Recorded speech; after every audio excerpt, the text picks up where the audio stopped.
6,000 contract teachers deployed in schools nationwide. Digitalization is no longer an option but a necessity.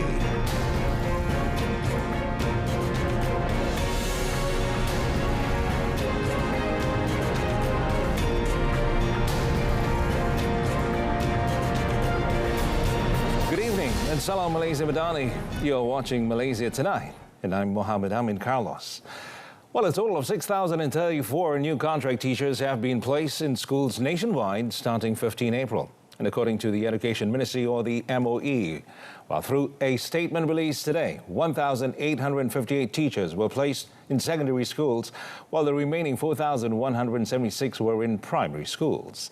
While elaborating further on the matter, the MOE said the placement of new contract of service or COS teachers is based on three fundamental principles, namely the service's interests, vacant positions, and the school's current option or subject requirements. The statement also said the MOE would like to express its utmost appreciation to the Education Service Commission, or SPP, on the appointment of the new teachers to meet the current needs in schools nationwide. The ministry also said that it would continue to work closely with SPP to address the issue of teacher shortage. The statement added that the appointment of new COS teachers is a reflection of the continued commitment of the Madani government to improving the quality of national education. Well, the awarding of the My Cup and main frame contract for all officers of the Road Transport Department, or JPJ, to High-Tech Padu Berhad was carried out through an open tender. And Transport Minister Anthony Loke said High-Tech Padu won the contract because the company offered a reasonable price of 185.07 million ringgit and passed all evaluation stages. This matter was clarified following insinuation by some parties who said the project was offered to High-Tech Padu because a director or shareholder of the company has a connection with Prime Minister Dato Sri Anwar Ibrahim, namely Dato Farhaj Wafa Salvador.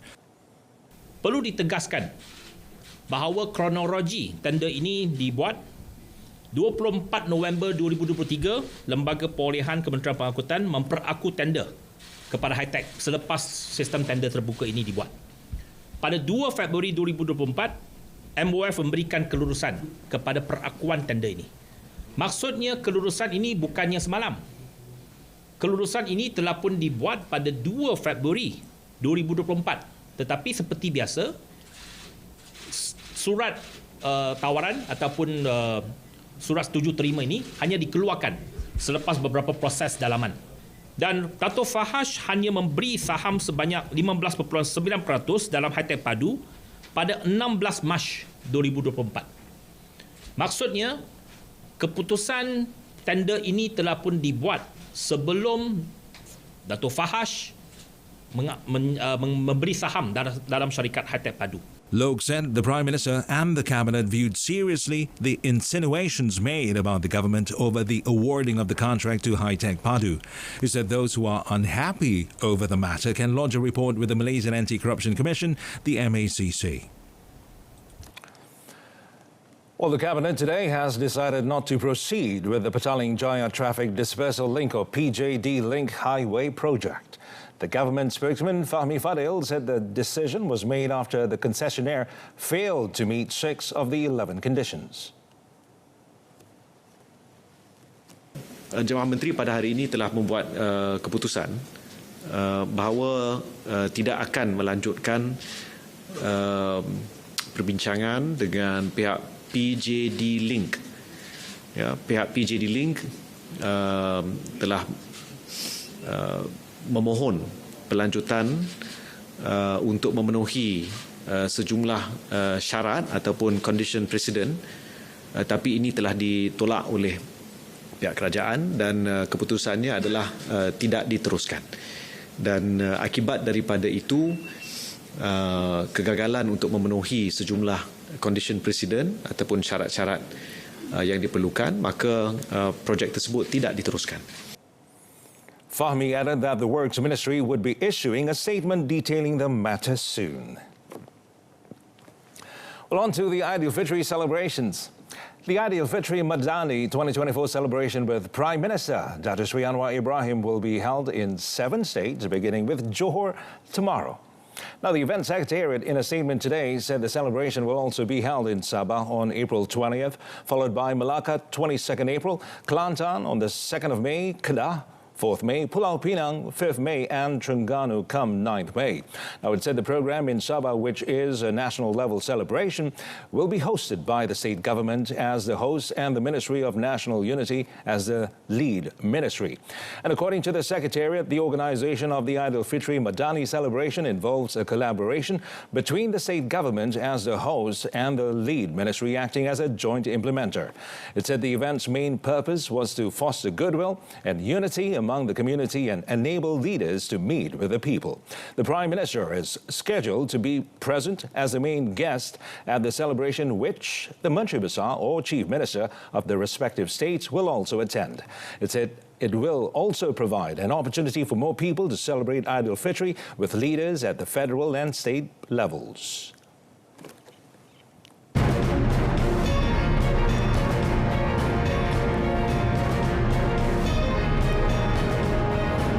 Next, in the business segment, investors more confident following fiscal reform.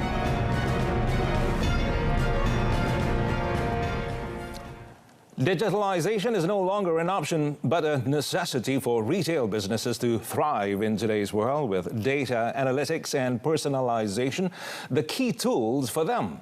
Now, Digital Minister Gobind Singh Dio said retailers can leverage customer data to drive targeted marketing campaigns, enhance product recommendations, and optimize pricing strategies.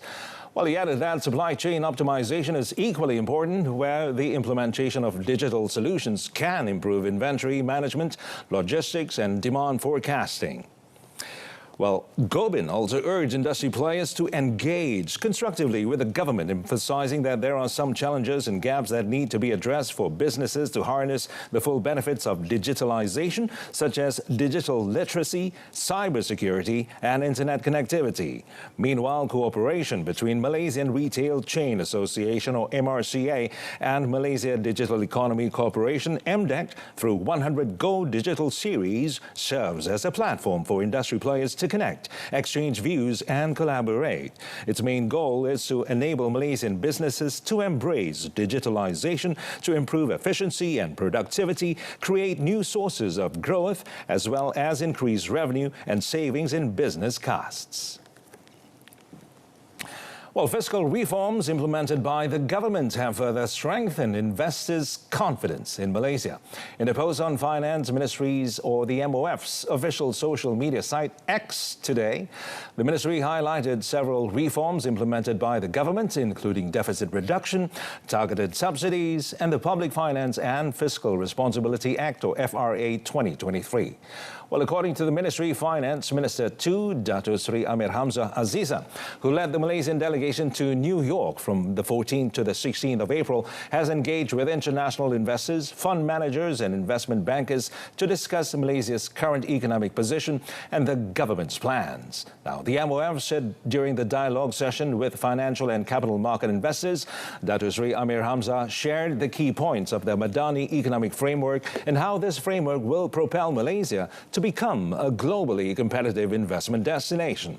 The meeting with investors was held in conjunction with Datuk Sri Amir Hamzah's attendance at the 2024 spring meetings of the International Monetary Fund and World Bank Group in Washington, D.C., from the 17th to the 19th of April. On the 16th of April, the minister met with 50 global investors from various industries and businesses, where he gave a briefing on the developments of the government's key policies, including fiscal reforms to ensure fiscal and national debt sustainability. Well, finance professionals in Malaysia are cautiously optimistic about the country's economic outlook. And according to the Association of Chartered Certified Accountants, or the ACCA, Maritime Southeast Asia Portfolio Head Andrew Lim, nevertheless, concerns over operational costs and external factors warrant a prudent approach by financial organizations and businesses. Well, he said, navigating through these uncertainties will require astute management and strategic decision-making to sustain the economic momentum in the country. Meanwhile, the latest ACCA and Institute of Management Accountants, or IMA, Global Economic Conditions Survey, or GECS, showed that accountants and finance professionals are more confident in the global economy than they have been since the second quarter of 2023. Well, according to the report, encouragingly, there were gains in confidence in most regions. It said the rise in Asia-Pacific was the third largest on record and may reflect growing confidence in the resilience of the United States economy, signs of improvement in the Chinese data and wider global economy, and rising optimism that Japan may finally be exiting from its decades-long battle against deflation. ACCA Chief Economist Jonathan Ashworth, meanwhile, said the survey pointed to some improvement in global growth.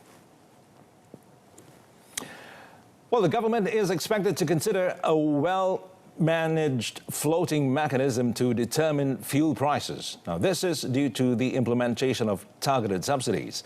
And according to the MIDF Research Chief Imran Yassin Muhammad Yusof, this method allows for more controlled fuel prices compared to direct floating mechanism. Elaborating, he said the direct floating mechanism will further increase consumer anxiety and drive sudden inflationary pressures. Jadi apa yang kami jangkakan adalah lebih kepada manage float, apa yang kita katakan, di mana kerajaan mungkin akan melihat harga minyak mentah dan membandingkan dengan harga di pasaran, dan mungkin akan memberikan mengawal harga bahan api melalui kadar itulah. Daripada segi subsidi pula akan diberikan kepada golongan yang memerlukannya menggunakan penggalan data yang didapat daripada padu. He emphasized floating fuel prices will help reduce the fiscal deficit but put pressure on inflation. However, the projected inflation rate of 3.2% this year is still within a control level and capable of ensuring continuous economic growth. He is also confident that those affected by the increase in prices due to subsidy rationalization will be assisted through cash stimulus plan.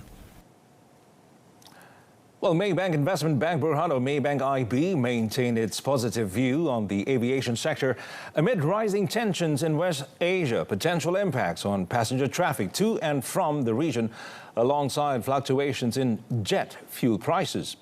However, it estimated that under a worst-case scenario where passenger traffic to and from West Asia ceases completely, MAHB's earnings are projected to slide by 26% on a full-year basis, while its share target price, or TP, will be cut to 6.61 ringgit, or a minus 26%. Now, the investment bank said they fear that passenger traffic to and from West Asia will impact its Malaysian and Turkish operations. MAHB at the moment has not released its 2023 airport statistics, which details passenger traffic from that region. As for Capital A and AAX, Maybank IB said the main concern is the impact of higher jet fuel prices, as none of Capital A's 4 airlines fly to West Asian destinations. At press time, spot jet fuel prices have not deviated far from Maybank's IB's forecast of $105 per barrel at $104 per barrel. The investment bank estimated that every $1 per barrel increase in jet fuel price will lower its core net profit estimates by 14 million ringgit and sum of parts base or SOP-TP by 24 cents. It further said that earnings estimates, calls and TPs are under review. On another note, Kerana Research has maintained its outperform rating for Malayan banking Berhad Maybank due to its leading market share and strong brand equity, and as it continues to present itself as a highly sustainable investment option. So in a note, the research house said Maybank's conservative financial year 2024 FY 2024 targets appear reasonable as it anticipates some sectorial risks to emerge, such as slower loans growth from delayed economic activities and high inflation. Now, it said the group stands to maintain its overlays for now, requiring certainty on diminished macro concerns to its loan book repayments. So though dividends could be purely in cash in the near term, yields of 6% to 7% are still attractive for the name. Kerana noted that the bank's FY 2024 loans growth target of 6 to 7% is premised on slower albeit sustainable demand in most fronts, with better support coming from recoveries in consumer spending and economic activity. So the note added that its global banking units seek to benefit from regional recoveries as well, predominantly in Indonesia's high growth status and rising corporate portfolios. So moving forward, the research firm expects Maybank to demonstrate operational resilience while sustaining its position as the leading bank in terms of market share, with its target price remaining at 11 ringgit per share. Well, now on to small and medium enterprises, or SMEs, should embark on digitalization and automation to boost productivity and tackle rising costs. So Small and Medium Enterprises Association of Malaysia, or Samenta National President Dato' William Ng, said the cost of doing business has been on the rise, especially with subsidy rationalization being on the cards. And the only way to address the issue is by reducing labor costs. Well, commenting further on the matter, Dato' Ng said a possible increment in minimum wage and rolling back of diesel subsidy should have a significant impact on the SMEs. Well, hence he urged SMEs to further digitalize and automate to cut their reliance on both local and foreign workers. In the first 4 months of 2024, Dato' Ng said SMEs continued to face challenges after experiencing a difficult 2023, especially those in the manufacturing and export sectors due to the subdued global demand. Well, he said SMEs have been impacted by the ringgit's decline and unabated costs of increment. He noted that a number of SMEs, in fact, are rejecting new orders as they could not be certain they would be able to turn in a profit given the cost and currency uncertainty. Well, at the same time, Dato' Ng explained that due to soft domestic demand, domestic sellers were unable to fully pass on the incremental cost to consumers, leading to significant margin compression. Well, more than 14,000 Takaful protection plans have been purchased from Prudential BSN Takaful Berhad, or PRU BSN, by Employees Provident Fund EPF members under the I Lindung initiative. Well, PRU BSN Chief Executive Officer Wan Saiful Rizal Wan Ismail said the second iteration of the EPF I Lindung initiative will assist more people in protecting themselves and their families against any unforeseen circumstances. And according to EPF, more than 102,301 members have purchased 118,166 policies and Takaful products through the I Lindung platform since its launch in July 2022 until December 2023. In February this year, the retirement fund extended the coverage to immediate family members. Wan Saiful Rizal said PRU BSN understands the urgency to carefully develop protection plans to address the rising costs of healthcare and living. Well, through its collaboration with EPF, PRU BSN offers 4 Takaful protection plans, namely PRU BSN Lindung, PRU BSN Lindung Family, PRU BSN Cegah, and PRU BSN Cegah Family, covering life and critical illness Takaful protection at affordable premiums. The Malaysian Takaful Association, or MTA, recently revealed that the family Takaful business added 1.13 million new certificates with a corresponding gross contribution of 9.59 billion ringgit in 2023, compared with 1.31 million new certificates and a gross contribution of 10.06 billion ringgit in 2022. Well, Maxis Berhad has invested 813 million ringgit in FY 2023 to enhance its mobile network capacity, grow its fiber to the premise footprint, and improve digitalization across the company. Well, Maxis Chief Executive Officer Goh Seo Eng said at the end of 2023, Maxis has more than 11,000 LTE sites in Malaysia, covering 95% of the population and connecting an additional 181,000 premises with its fiber infrastructure. Well, he said the company has always prioritized customer experience as it is a key differentiator in a hyper-competitive market. Goh said Maxis has improved its Maxis and Hotlink app apps enabling features such as plan upgrades, device purchases, roaming passes and credit top-ups to be completed with a few clicks as possible. It will also focus on digitalizing customer interactions to ensure faster, more accessible and reliable service, and is confident that Maxis will strengthen its position as Malaysia's leading integrated telco.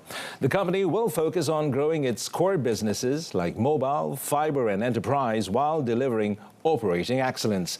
Maxis's revenue increased to 10.18 billion ringgit from 9.79 billion ringgit a year ago, with total revenue growing 4%, while underlying service revenue, excluding low-margin wholesale voice services, terminated in the fourth quarter of 2022. That's 4.2% year-on-year. Well, the International Monetary Fund, or IMF, has revised the outlook for Malaysia's real gross domestic product by a notch to 4.4% this year from its earlier prediction of 4.3%. Now, in its latest World Economic Outlook entitled Steady but Slow, Resilience Amid Divergence, well, the IMF predicted the GDP growth to remain at 4.4% in 2025. It projected Malaysia's current account balance at 2.4% in 2024 and 2.7% in 2025. For global growth, the IMF estimated it to be at 3.2% for last year and to continue at the same pace in 2024 and 2025.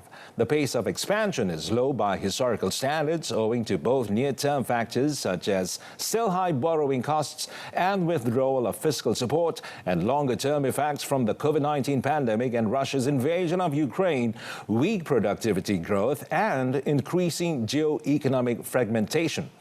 While the fund said risks to the global outlook are now broadly balanced. Well, the Kuala Lumpur rubber market continued its downward trend today, dragged down by weaker advice from regional rubber futures markets, coupled with lower oil prices. In addition, a dealer said market sentiment was dented by waning expectations for an early interest rate cut in the United States. The dealer said Japanese rubber futures edged down today amid the slightly lower oil prices, although a slew of automobile production expansions limited losses. Nevertheless, she said that further losses were capped by the weakening of the ringgit against the US dollar and as the International Monetary Fund, or IMF, forecasts steady global economic growth in 2024. Well, she also noted that the U.S. Federal Reserve Chair Jerome Powell backed away from providing any guidance on when interest rates may be cut, saying instead that monetary policy needs to be restrictive for longer amid sticky inflation. The Malaysian Rubber Board, the MRB price for standard Malaysian rubber 20 or SMR 20 fell 2 cents to 765.5 cents per kilogram, while the price of latex in bulk decreased by a cent to 736.5 cents per kilogram. At 5 p.m., the MRB reference price for physical SMR 20 stood at 766.5 cents per kilogram, while latex in bulk was 735 cents per kilogram. Oil prices eased in early trade today as worries about global demand due to weak economic momentum in China and fading hopes for U.S. interest rate cuts in the near term outweighed supply fears on heightened tensions in West Asia. Now, oil prices have softened so far this week as economic headwinds pressured investor sentiment, curbing gains from geopolitical tensions, with eyes on how Israel might respond to Iran's attack on Israeli territory over the weekend. In China, the world's biggest oil importer, the economy grew faster than expected in the first quarter, but several March indicators, including property investment, retail sales and industrial output, showed that demand at home remains frail, weighing an overall momentum. In West Asia, a third meeting of Israel's war cabinet set for yesterday to decide on a response to Iran's first ever direct attack was put off until today as Western allies eyed swift new sanctions against Tehran to help dissuade Israel from a major escalation. Analysts said, however, Iran's unprecedented missile and drone strike on Israel is unlikely to prompt dramatic actions on Iran's oil exports from the Biden administration due to worries about boosting oil prices and angering top buyer China. Meanwhile, U.S. crude oil inventories rose last week more than expected by analysts polled by Reuters. However, gasoline and distillates stockpiles fell.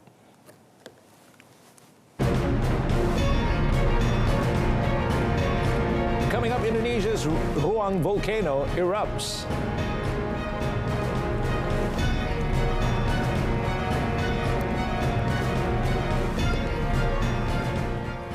Well, a volcano erupted several times in Indonesia's outermost region, forcing hundreds of people to be evacuated after it spewed lava and a column of smoke more than a mile into the sky. Now, the country's volcanology and geological agency said Mount Ruang, a stratovolcano in North Sulawesi province, first erupted at 9:45 p.m. yesterday and twice again earlier today. And state news agency Antara reported there were no reports of any deaths or injuries, but more than 800 people were evacuated from two villages on Ruang Island to the nearby island of Tagulandang.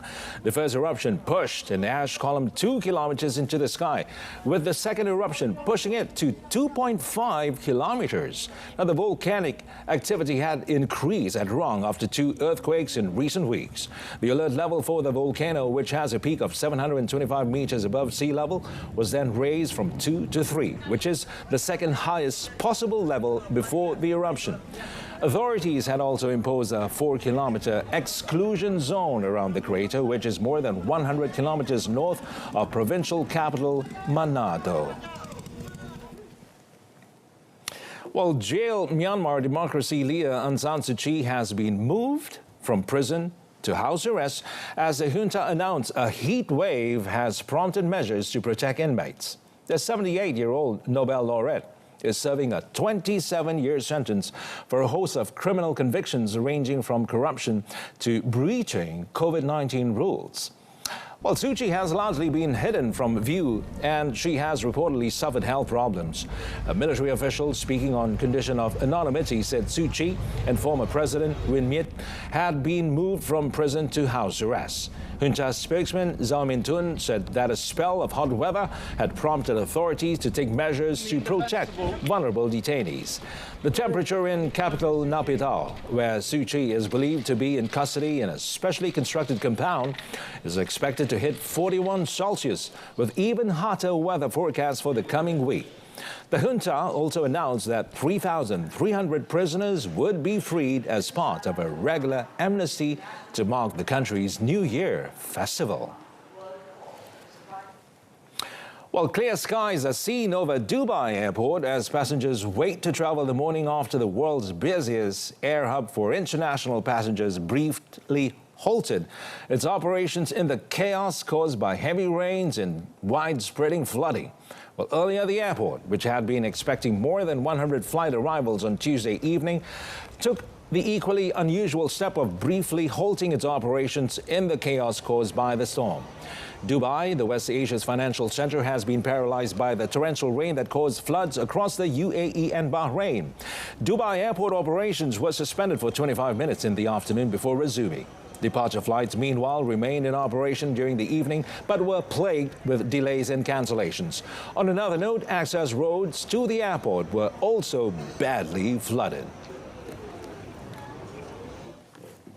Well, that concludes this edition of Malaysia Tonight. In our top story, over 6,000 contract teachers deployed in schools nationwide. Till then, I'm Mohammed Amin Carlos, and from the river to the sea, Palestine will be free. Thanks for watching. Good night.